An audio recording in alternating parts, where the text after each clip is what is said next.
안녕하세요. 거꾸로 읽는 통증 이야기.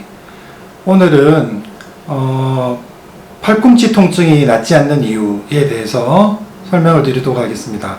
저는 통증 클리닉을 운영하고 있는 박정근 원장입니다.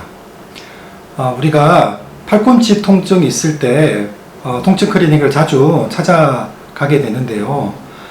이제 크게 이제 병원에서 진단 내리시는 게 이제 테니스 엘보 혹은 골프 엘보 이렇게 많이 설명을 하실 겁니다. 이제 우선 그 위치, 아픈 통증 위치를 좀 설명을 드리면, 이렇게 팔꿈치가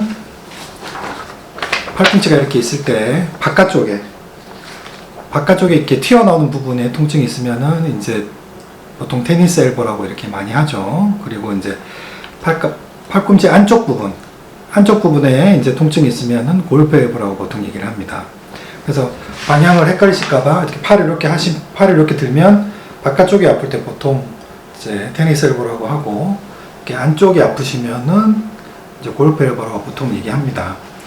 그래서 이제 병원에서 골프 엘보나 뭐 테니스 엘보 진단을 받으시고, 이제 프롤로 치료라든지 충격파 치료라든지 이제 뭐 여러 가지 태반 주사라든지 DNA 주사라든지 신경 치료라든지 여러 가지 치료를 받으실 겁니다.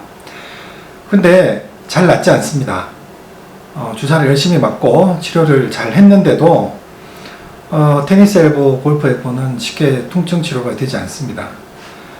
그래서 이제 치료 기간이 길어지게 되고 고통을 받는 시간이 많아지게 됩니다. 그러면 우리가 좀 고민해 봐야 되는 게 이제 이 치료가 맞는지도 좀 고민해 봐야 되지만, 테니스 엘보나 골프 엘보가 진단이 맞는지에 대해서 근본적으로 좀 질문을 해 봐야 됩니다. 테니스 엘보하고 골프 엘보는 기본적으로 이제 인대 염증을 얘기하는 겁니다. 외과염, 뭐 내과염 이렇게 얘기합니다만, 근본적으로는 이제 인대 염증을 이제 보통 얘기하게 됩니다. 특히 이제 정확하게는 건이죠. 뼈하고 인대가 붙는 부분에 염증이 생기는 것입니다. 건염 이렇게 보통 얘기를 많이 합니다. 그래서 이제 보통 주사 치료로 빨리 좋아져야 되는데 계속 치료해도 통증이 계속 가는 경우가 많습니다. 이제 그런 분들은 진단을 좀 의심해 봐야 되는데, 분명히 팔꿈치 바깥 부분이 아프긴 한데, 이제 제가 실제로 초음파를 보고 진단을 해보면 팔꿈치 아프신 분들 중에 진짜 테니스 엘보신 분들은 한 10분 중에 한 3분, 2분 정도밖에 되지 않습니다.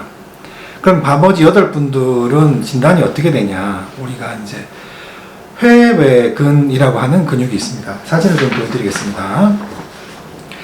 회외근이 어디냐면은 그 외과 부분을 싸고 있는 요 근육에 있습니다. 이 근육은 어떻게 하는 거냐면 팔을 이렇게 펼 때 쓰는 근육입니다. 회외근이라고 합니다.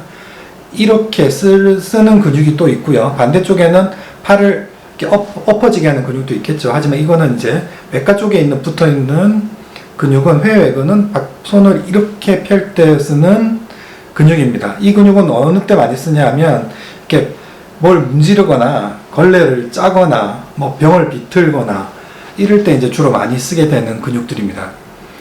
그러면 이 근육이랑 테니스 엘보랑 무슨 관계가 있느냐? 우리가 팔꿈치가 아파서 오지만 팔꿈치에는 수많은 병들이 있을 수가 있습니다. 아까 말씀드린 대로 건염이 있을 수가 있고요. 회외근 염증이 있을 수 있고, 팔꿈치 관절에 있는 관절염이 있을 수도 있습니다. 여러 가지 병들이 있는데 우리가 이제 뭉뚱그려서 그냥 테니스 엘보라고 하고 이 건염 치료만 계속 하다 보면 통증이 회복이 되질 않습니다. 그러면 이 회외근 염증이랑 이제 건염이랑 이제 우리가 테니스 엘보랑 어떻게 구별하냐면, 팔꿈치 약간 안쪽으로 이렇게 눌러봅니다. 이렇게 뼈 말고요. 뼈 약간 안쪽으로 이렇게 눌러보면 통증이 있습니다. 극심한 통증을 이제 호소하는 분들이 있습니다. 여기 누르면 안 아픈데, 여기 이제 딱딱한 외과 부분을 누르면 안 아픈데 약간 안쪽으로 이렇게 쑥 들어가는 부분을 누르면 통증을 심하게 호소하시는 분들이 있습니다. 이게 회외근 이제 통증이 있을 때 이 압통이 있게 됩니다. 그러면 이런 환자들에게 있어서 이 외과, 이렇게 건염 치료만 열심히 하게 되면 이 회외근 통증은 남아있게 되는 거죠. 그래서 아무리 치료해도 보전이 되지 않는 팔꿈치 통증, 왜 이렇게 오래 낫지 않아요? 하시는 분들은 이 회외근 치료를 같이 해줘야 되죠. 확실히 좋아질 수 있습니다. 그리고 테니스 엘보가 있다 하더라도 회외근 통증이 같이 있는 경우도 되게 많습니다. 그래서 우리가 이제 테니스 엘보 치료를 많이 하는데 왜 낫지 않냐? 치료가 잘못된 거냐? 이렇게 많이 물어보시는데 진단이 잘못된 경우가 상당히 많습니다. 그래서 기본적으로 이제 테니스 엘보는 주사 치료하고 하면은 빨리 좋아지는 편입니다. 하지만 이 회외근 치료를 같이 해주지 않으면 통증이 굉장히 오래 가겠죠. 왜? 우리가 중요한 부분을 놓치고 있기 때문입니다. 그래서 그리고 이제 진단이 되고 나면 어떻게 치료해야 되느냐? 회외근 쪽으로는 이제 프롤로 치료라든지 뭐 충격파라든지 하면 되고요. 외과 쪽은 그렇게 하면 되고, 회외근 쪽은 이 DTI, 압동적 치료를 추가로 해주게 됩니다. 그래서 압동적 치료를 같이 해주고, 여기 있는 프롤로 치료를 같이 해주고, 이렇게 같이 해줘야지 전체적으로 팔꿈치 통증이 좋아지게 됩니다. 회외근 치료를 해주면 아주 드라마틱하게 팔꿈치 통증이 좋아지는 것을 경험하실 수 있을 것입니다. 물론 진짜 테니스 엘보도 있습니다. 그렇기 때문에 이 부분 치료를 해야 되고, 회외근 치료를 좀 많이 놓치시는 것 같아서 이 부분을 좀 설명을 드리려고 합니다. 그러면 골프 엘보는 어떠냐?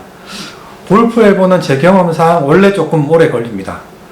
여기는 이제 프롤로 치료라든지 DNA 치료라든지 뭐 충격파라든지 해주면 되지만, 이쪽은 하여튼 치료가 조금 오래 걸리는 것 같습니다. 제 경험상. 하지만 이 회외근 통증은 엄청 빨리 좋아집니다. 드라마틱하게 좋아질 수가 있고, 테니스 엘보는 뭐 어느 정도 조금 시간을 가지고 치료하시면 좋아질 수 있습니다.